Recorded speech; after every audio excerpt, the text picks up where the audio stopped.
Hi, I'm Chip Sperry. I'm manager of the water department.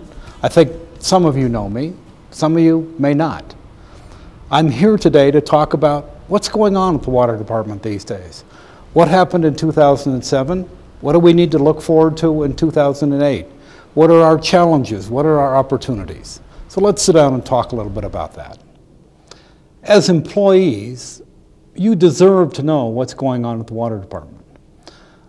We don't have any secrets of the water department, but yet the public's not going to know everything I'm talking about, but I think you need to know. So this is my chance to talk about the opportunities, my perspective for 2008, what happened in 2007, what are we looking forward to in 2008. I'm going to talk about 5 topics. Global climate change. I'm going to talk about water conservation. I'm going to talk about the mediation in our efforts to settle long-time issues with the West Slope. I'm going to talk about our aging infrastructure, our older pipes in our system that's getting older. We have to pay attention to it. And I'm going to talk about our aging workforce and retirements and the kinds of problems those create for us. Each one of those I'll talk about in sequence, beginning with global climate change. Now, I think most of us understand that it's getting hotter. We experience that a little bit, but mostly you look at the statistics about temperature, and the world and Denver and Colorado are getting warmer. That's a big deal for the water department. It's a big deal for 2 reasons. When it gets warmer, it changes the demand for water. The demand goes up.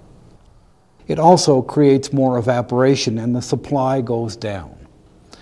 We can figure that stuff out pretty clearly. But what we cannot figure out, in fact, nobody in the world has been able to figure it out, and that is, what does climate change do to precipitation?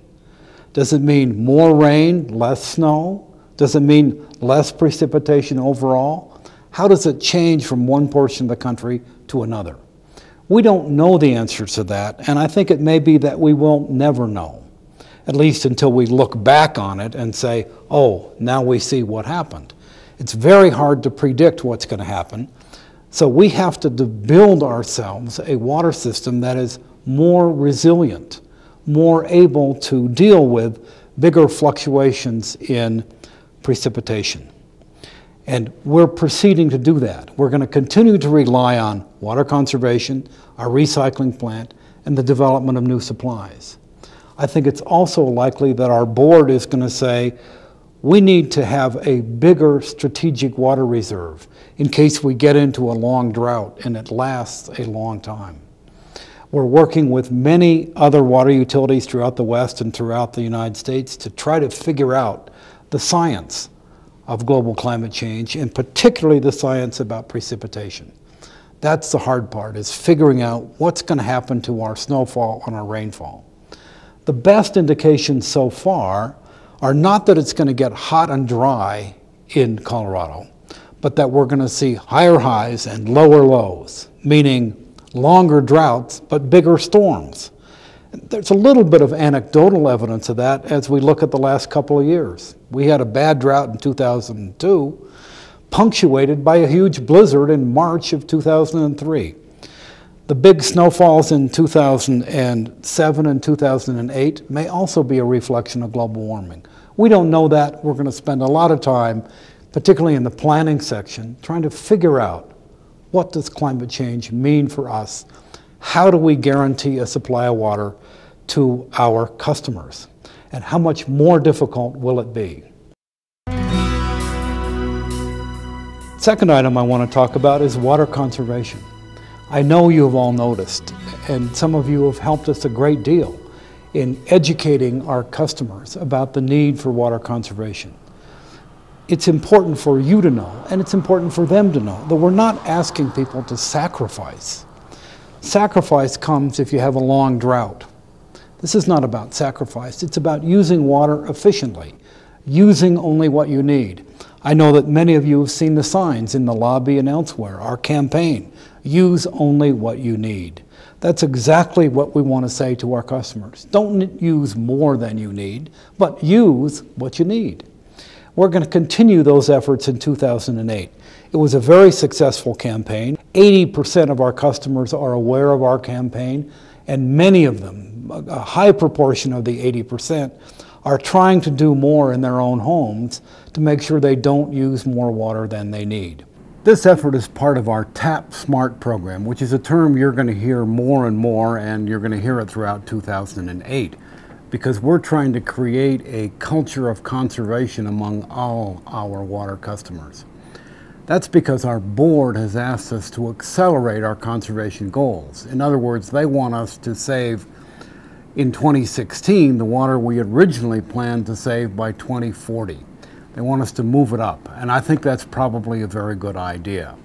Some of you may think that we'd be better off spending the money that we're spending on education and advertising with customers in building water storage. First thing is, building water storage is more expensive, and secondly, it's very difficult to do. There are many political permit issues and difficulties in building additional storage.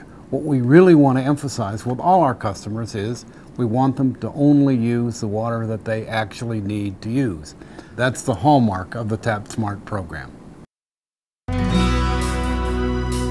A third topic we're going to be working on in 2008, and which we've been working on in 2007, is a full-scale effort, mediation effort, to settle some of the long-standing issues we've had with the West Slope for 40 or 50 years. As you all know, people on the West Slope think that they own the water and that we shouldn't be allowed to divert it to the East Slope. Of course we're allowed to divert it. Colorado law allows us to do it.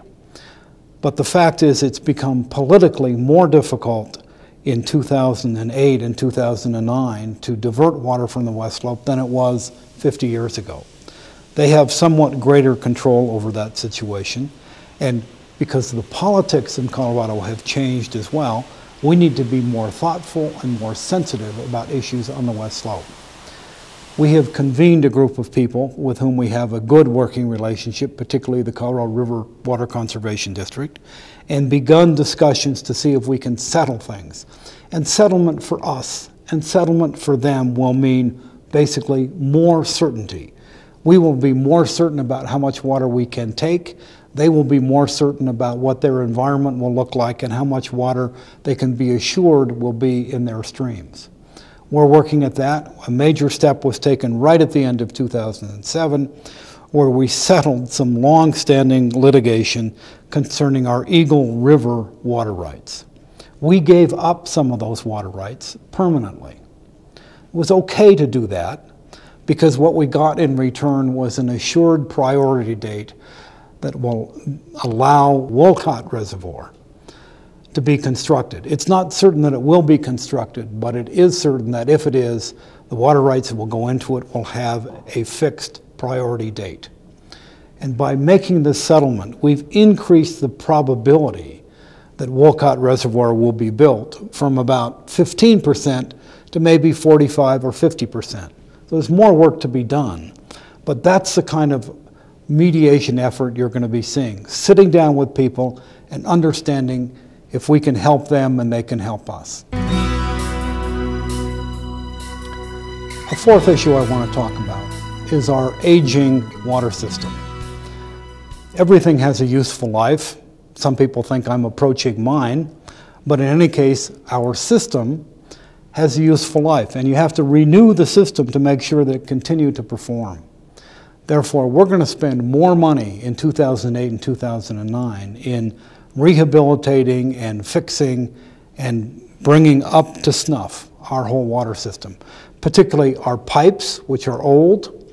We need to do cement mortar lining, or we need to replace a lot of pipes. We're going to be doing a lot of that in the next few years.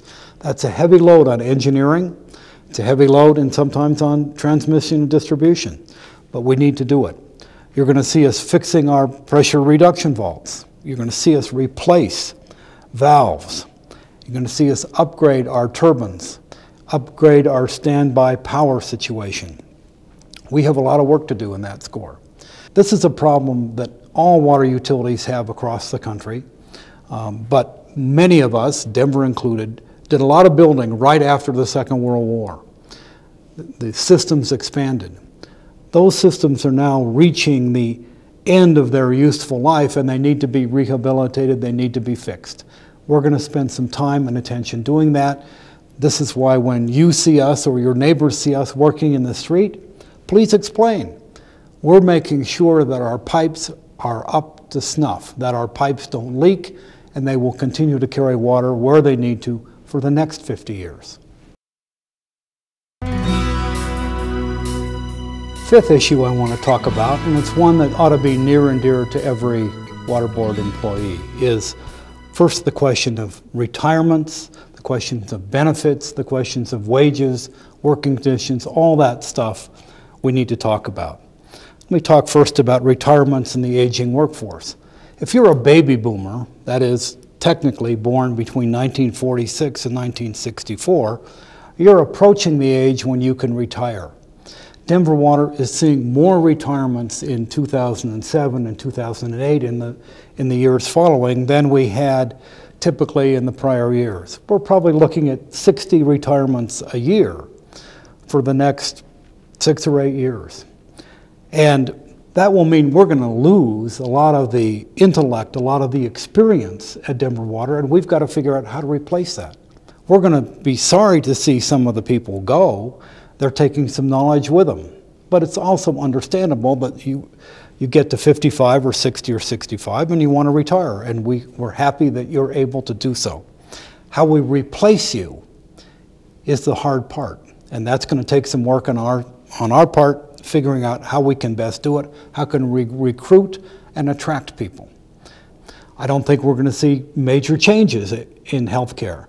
And as you know, we made the change in 2007. We didn't make any significant change in 2008. So healthcare is pretty well taken care of. In 2007, we looked at leave benefits to see if we were in this normal range. Our conclusion is we were in that normal range. We made no recommendations for change. The board didn't change anything, and I think we're now done with a review of leave policy. We're not going to do anything more with that. In 2008, this upcoming year, we're going to look at retirement benefits to see whether our program falls in this normal range for governments and utilities. David LaFrance, head of finance, Carla Elam Floyd, head of HR, those two are going to be talking to employees a lot over the next 5 or 6 months, talking about the kind of thing we think we need to look at. I don't want employees to be afraid of it, because it's not going to make things worse. It may make things better for new employees. It may mean they're the same for existing employees. We don't know yet. But it's not something like the healthcare where I know we have to cut. We may have to make a change, but we want to work with employees to make that acceptable and to make it the best kind of retirement program we can. Finally, let me close by making some comments and thoughts on a broader scale. First of all, the thoughts and suggestions we get from employees about how the department can be run better are well received. I look forward to getting those. And every once in a while, if you're having a bad day, stop and think. You work at a place that's stable, that isn't going to get consolidated or taken over by some other company. You're not going to get fired because of political change in City Hall or in state government takes place. We have a good product to sell customers, and they really appreciate it. We have enough of it right now. We have a good snowpack. And for me, things don't get a lot better than that. I need you to know I think things are going very well. With your help, they will continue. Thank you.